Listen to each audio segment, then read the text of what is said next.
Okay, yeah. Back with this other video part too. It scared me to be in the office. Like, I remember the very first day I got there, I could feel this, like, the gut feeling, okay? But I felt it, like, all over my body. Like, I felt something so evil and dark. You know what I mean? Like, maybe I was being, like, hated on for some reason. I couldn't quite put my finger on it, but I felt something evil in that area. Like, I just felt really uneasy, you know? And aside from that, it all seemed so suspicious and weird how I ended up there in the first place. You know? I wasn't comfortable with it. I tried to get to the bottom of it. You know, I would make phone calls. I'm trying to figure out what is going on. You know? And of course, people know what's going on, but they don't care. They don't give a shit. You know? They don't give a shit. They just want to inflict evil. They just fucking do. You know? And so I'm thinking, you know, in the back of my mind tonight, you know, how does a person live in this world? How does a person survive? How could somebody survive in this world? You know what I mean? With this sort of behavior. You know? How do you live when people are like this? You know? It's a scary world out there. It really is. I wouldn't bring any children into this world at this point. I really wouldn't. I wouldn't. I mean, this world, to me, is just goddamn evil. Plain and simple. You know? Hopefully, when I mean, people are what they are. They're just like trash, okay? They are. But, I'm hoping that maybe once people realize what this is, it's not just like neighborhood watch. It's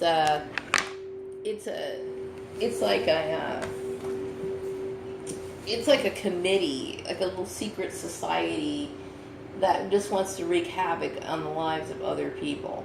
And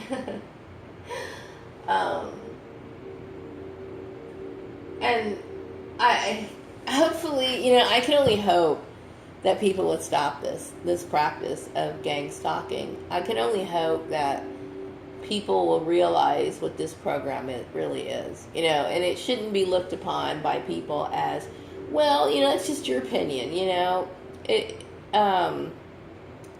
There is no benefit to, unless of course you're just talking about someone's personal entertainment, you know, putting somebody's house under surveillance, tracking them where they're going, you know, making people say certain things, that kind of stuff. There's no benefit to that, okay? Because anybody who's experiencing being stalked, okay, anybody who's ever experienced that, it is psychologically disturbing. Whether the person who's observing the target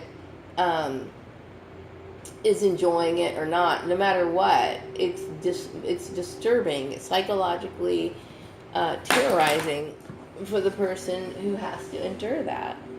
You know, it is very terrifying, and it's a violation of their rights. You know, when I was there at BIPO, Joanna would say things that would occur in my house and in my car, and you know, they think that they have the authority to do this sort of stuff. They think they have the right to do it, you know, and they don't have the right to do it. They don't have the right to put someone's house under surveillance, to, you know, be nosy and probe into people's lives. It just, all of it just, you know, it's so disappointing to me to know that this is how people get by in life. That is so disappointing to me. It is. It's extremely disappointing for me. Maybe I come off like the dorky kid who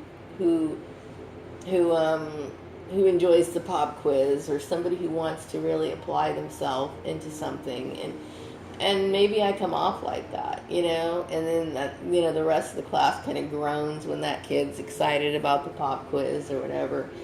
Maybe I'm coming off like that to these people, but I have respect for business administration. I have respect for, the compliance of, rules, regulations, and stuff like that. I do. I have respect for it. Um, when it comes to people's safety, when it comes to confidentiality, the protection of company information, as well as the individual employee's information, I have respect for it. That doesn't mean that I can't be goofy or fun or enjoy things, but that sort of behavior is not acceptable. It just isn't.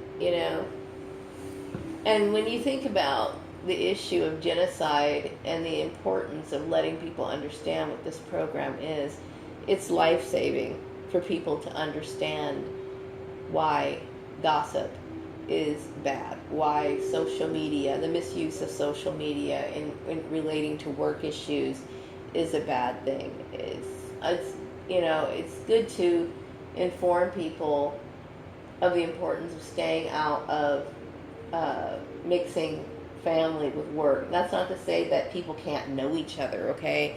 But the manipulation behind the scenes is dangerous, okay? All these things that people think are common are what is contributing to this program. And that's my point, It's a dangerous thing to do. And especially nowadays.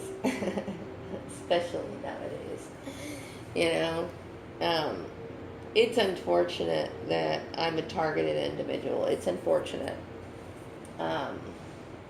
that this whole thing happened. It really is. It's extremely unfortunate.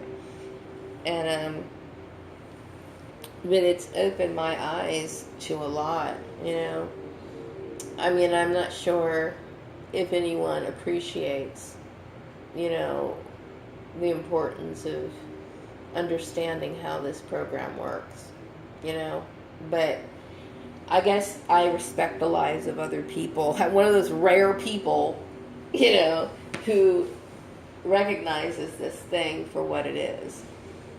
And it's wrong.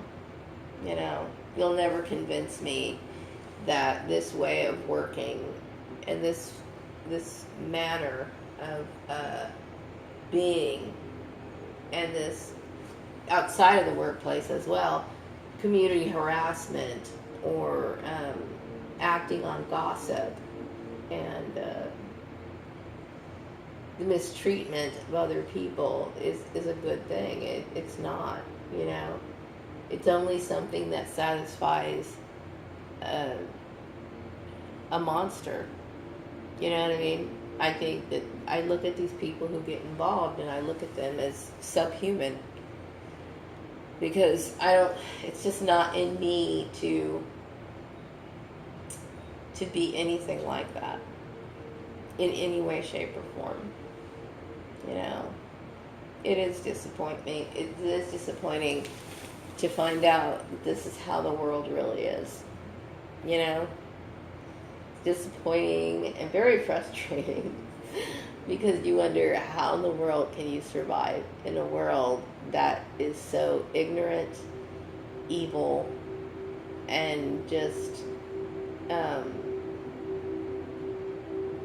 godless, regardless of their claim of caring about God. You gotta watch your back, people. So anyway, this is part 2 of Hypocrisy. I'm gonna go and get ready for bed. I hope you all have a wonderful evening. Good night.